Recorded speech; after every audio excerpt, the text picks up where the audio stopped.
హెబ్రీయులకు రాసినటువంటి పత్రిక 10వ అధ్యాయము 37వ వచనంలో ఈ విధంగా వ్రాయబడి ఉంది. ఇక కాలము బహు కొంచెముగా ఉన్నది, వచ్చుచున్నవాడు ఆలస్యము చేయక వచ్చును. నా ఎదుట నీతిమంతుడైన వాడు విశ్వాసమూలముగా జీవించును గాని అతడు వెనుక తీసిన ఎడల అతని యందు నా ఆత్మకు సంతోషముండదు అని. ఈ శ్రేష్టమైనటువంటి భాగాన్ని, ఈ వచనాన్ని మనం ఆలోచన చేస్తే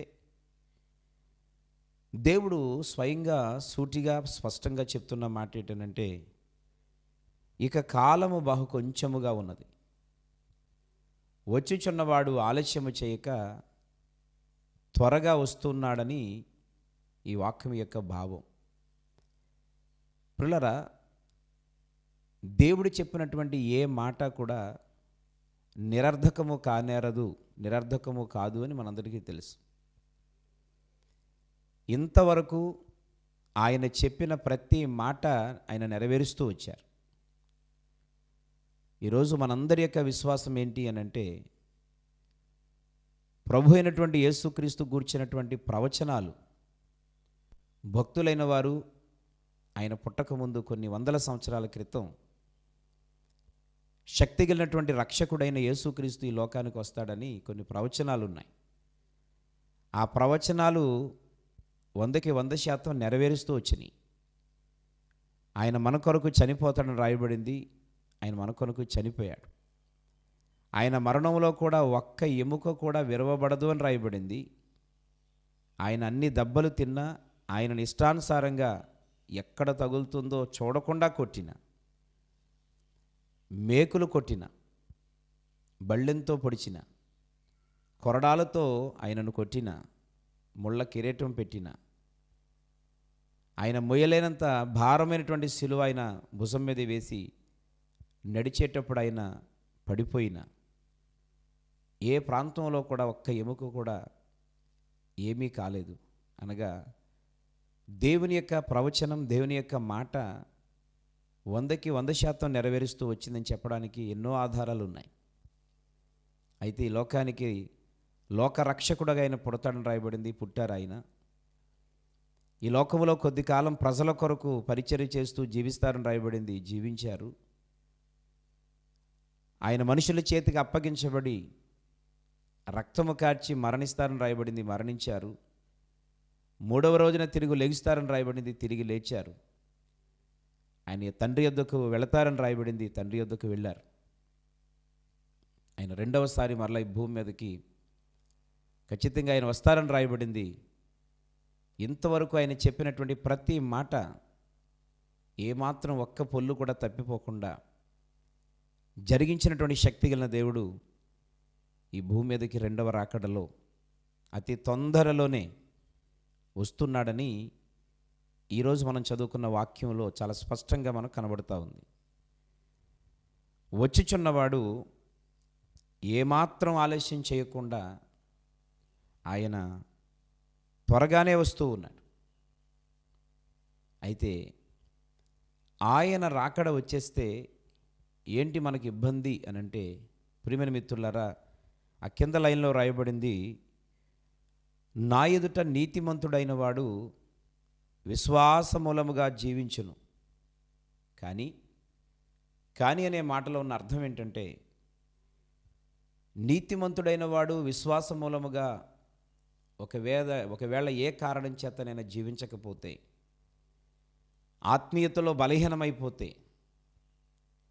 దేవునితో నడవడానికి వాయిదాలు వేస్తూ జీవితాన్ని, కాలవ్యాపన చేస్తూ ఉంటే అతని యందు నా ఆత్మకు సంతోషం ఉండదు అని.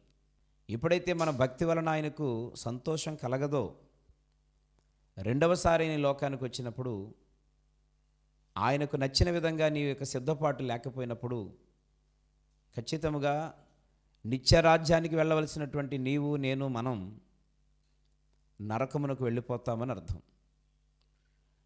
ఆయన్ను మనం సంతోషపెట్టగలిగినప్పుడే మన కొరకు సిద్ధపరిచినటువంటి దేవుని రాజ్యాన్ని మనం సొంతం చేసుకోగలుగుతాం. ఆయనను మనం భక్తి వలన, మన యొక్క నీతి వలన, మన విశ్వాసం వలన, మన ఆత్మీయ నడవడిక వలన దేవుణ్ణి మనం సంతోషపెట్టలేనప్పుడు దేవుని రాజ్యాన్ని మనం సొంతం చేసుకోలేం. ఈ విలువైన ఈ శ్రేష్టమైనటువంటి సమయంలో దేవుడు చాలా స్పష్టంగా మాట్లాడుతున్నాడు. ఇక కాలము చాలా కొంచెంగా ఉంది. చాలామంది అనుకుంటున్నారు చాలా సంవత్సరాల నుంచి దేవుడు వచ్చేస్తాడు, దేవుని రాకడ వచ్చేస్తుందని చెప్తున్నారు, కానీ ఇప్పటికీ కూడా దేవుని రాకడ రావడం చూడలేదు అని. ఈరోజు ప్రియమైన మిత్రులారా, పరిశుద్ధాత్మ దేవుడు ఈ సమయంలో మాట్లాడుతున్న మాట, అలాగ అనుకుంటూ నిర్లక్ష్యంతో ఉన్న నీవేమైపోతావే ఉద్దేశంతోనే దేవుడు నీ కొరకు ఇప్పటివరకు ఆలస్యం చేశాడనే విషయాన్ని నువ్వు గ్రహించలేకపోతున్నావు. ఎప్పుడో వస్తాడని చెప్పారు ఆయన, ఇంకా రాలేదు, ఇంకెప్పుడు వస్తారులే అని అనుకునేటువంటి నీవు సిద్ధపడలేనట్టే గనుక ఈ క్షణంలో ఆయన వస్తే ఇంత భక్తి చేసి నీవు కూడా నరకానికి పోతావని ఉద్దేశంతో నీ యొక్క మార్పు కొరకు, నీ రక్షణ కొరకు ఆయన రాక ఎదురు చూస్తుందనే విషయాన్ని దేవుడు జ్ఞాపకం చేస్తూ ఉన్నాడు. ఆయన ప్రేమామయుడు గనుక భూమి మీద ఉన్నటువంటి వారిలో ఏ ఒక్కరు నశించిపోవడం ఆయనకి ఇష్టం కాదు గనుక ఆ ఒక్కరిలో నీవు కూడా ఇంకా ఉన్నావు గనుక ఆయన నీ కొరకు ఆలస్యం చేస్తున్నాడే తప్ప దేవుని యొక్క రాకడ చాలా సమీపంగా ఉంది. కనుక ఈ శ్రేష్టమైనటువంటి సమయంలో ఇక్కడ రెండు గుంపుల వారు మనకు కనబడుతూ ఉన్నారు. ఒకటి ప్రియులారా, రక్షణ పొందినవారు, రెండవది రక్షణ పొందనివారు. రక్షణ పొందిన వారిలో కూడా సిద్ధపాటు అవసరం. రక్షణ పొందేసిన నేను చక్కని పేరు పెట్టుకోగలిగాను, మంచి రోజు బాప్తిసం పొందాను, నూతన సంవత్సరంలో మొదటి నెలలో మొదటి రోజు నేను రక్షణ తీసుకున్నాను, ఒక అద్భుతమైనటువంటి నీటిలో కోనేటిలో శ్రేష్టమైనటువంటి చెప్పుకోదగ్గ ప్రవాహంలో నేను రక్షణ పొందాను, లేదా యోర్దాన్లో రక్షణ పొందాను, యెరూషలేములో రక్షణ పొందాను, ఇలాంటి పుణ్య స్థలాలలో రక్షణ పొందాను, గొప్ప గొప్ప దైవజనుల చేతుల మీదుగా నేను రక్షించబడ్డాను అనుకొని అదే జీవితం అదే భక్తిని సరిపెట్టుకుంటే ఈరోజు ఆ శ్రేష్టమైన స్థలాలలో ఘనమైన దైవజనుల చేతుల మీదుగా రక్షణ పొందిన నీవు నీ వ్యక్తిగత భక్తి జీవితం శక్తిగలటువంటి దేవునికి ఇష్టంగా లేకపోతే దేవుని రాకడలో నువ్వు ఎత్తబడలేవని, ఆయన రాజ్యానికి ఏమాత్రం వారసులం కాలేమని దేవుడి సభలో స్పష్టంగా తెలియజేస్తూ ఉన్నాడు. కనుక రక్షించబడిన నీవు నీ ఆత్మీయ ప్రయాణం, నీ ఆత్మీయ యాత్ర, దేవునిలా ఉండవలసినటువంటి భయభక్తులు, దేవుని కొరకు నువ్వు చేయాల్సినటువంటి పనులు, ముఖ్యంగా ఆయన పనిలో భాగం ఏది అనంటే దేవుని ఇచ్చినటువంటి ప్రతి ఆశీర్వాదాన్ని సొంతం చేసుకొని దేవుణ్ణి స్తుతించేవానిగా మనం ఉండాలి, ఘనపరిచేవారిగా ఉండాలి. అంత మాత్రమే కాకుండా మేలు పొందిన మనం కృతజ్ఞతగా దేవునికి చేయాల్సింది ఏంటంటే ఆ గొప్ప దేవుడిని ఇతరులకు పరిచయం చేయడం, నువ్వు నడిచిన సన్మార్గంలో అనేక మంది నడవడానికి అనేక మందికి ప్రోత్సహించడంతో పాటు వారికి నువ్వు మాదిరిగా నడవడం, నశించిపోతున్నటువంటి వారి చెడు అలవాట్లతో భయంకరమైన పరిస్థితుల్లో నాశనం అయిపోతున్న వారిని మహిమగలిగినటువంటి మార్గం వైపు నడవడానికి నీ వంతు ప్రయత్నం, నీ వంతు పని నువ్వు చేయడం కృతజ్ఞత కలిగి ఉండడంలో ఒక భాగం. ఇక రెండవది రక్షణ పొందనివారు.